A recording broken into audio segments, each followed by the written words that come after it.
कुछ ऐसे विषयों पे बात कर रहा हूँ कि जो कि हमारी लाइफस्टाइल से रिलेटेड है।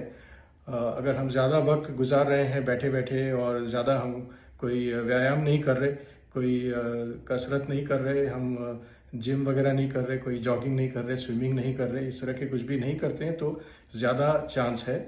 और साथ साथ इसके वजन भी बढ़ जाता है, क्योंकि हमारी जो खाने की आदत है वो तो नहीं जाने वाली, और हम खाते रहते हैं, लेकिन उसका जो आउटपुट है वो कम हो गया है। इसकी वजह से क्या है कि बॉडी में स्टोर होने लगता है तो वजन बढ़ जाता है। और ये आप सोच लीजिए कि अगर दिन का अगर 200 ग्राम भी अगर हम बॉडी में जमा कर लें और वो हर रोज हो रहा है तो एक 2-3 साल में या 10 साल में कितना हो सकता है। तो ये सारा वजन आपने शुरू कर लिया है, भार उठाने का आपने भार ले लिया है कि इसको उठा के हम चलेंगे सर हर जगह। तो इससे क्या होता है कि हमारी जॉइंट्स पर, हमारी रीढ़ की हड्डी पर बोझ ज़्यादा पड़ता है। ये एक खास वजह है। और जो हम बैठे रहते हैं तो उसमें भी एक त्रुटि है कि हम हमेशा सीधा नहीं बैठते, बैठे बैठे हम झुक जाते हैं, बेंड हो जाते हैं, हमारी जो स्पाइन है वो काफ़ी टेढ़ी मेढ़ी हो जाती है। तो इससे भी जो मसल्स हैं उसमें एक तरह का स्पैज़म आता है, एक तरह की उसमें खिंचाव आ जाती है, जिसकी वजह से भी दर्द ज़्यादा होते हैं।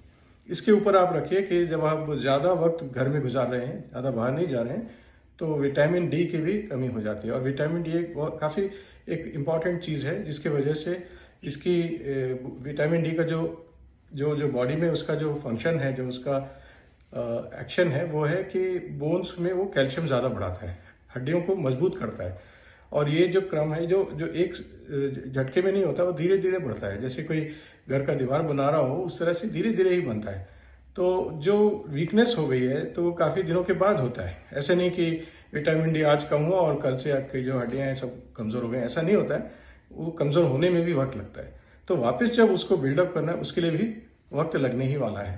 तो विटामिन डी ना केवल हमको लेना है और मेंटेन करना है, उस साथ साथ हमको उसको मेंटेन भी करके रखना है। ये मेरी एक बात थी। और दूसरा है कि अगर हम विटामिन डी चाहे कितना भी बढ़ा लें और कैल्शियम कितना भी खा लें, अगर हमारी एक्टिविटी कम है तो बोन्स तो स्ट्रांग नहीं होंगी। वो बॉडी का जो भी वजन है, जो भी एक्टिविटी है, उसके हिसाब से बोन्स और मसल्स का स्ट्रेंथ रहता है। तो ये भी जरूरी है कि हम एक्टिविटी बढ़ा लें। तो ये कुछ चीज़ें हैं। इसके साथ साथ व्यायाम भी करना चाहिए। तरह तरह के योगिक एक्सरसाइजेस हैं, इनके बारे में विस्तार में हम आगे चल के बात करेंगे। लेकिन आज मुझे इतना कहना था कि जो आम जो लोगों को बैक पेन होता है, कमर दर्द या पीठ दर्द जो होता है, इसके ये कारण हैं, इन पर भी हमें ध्यान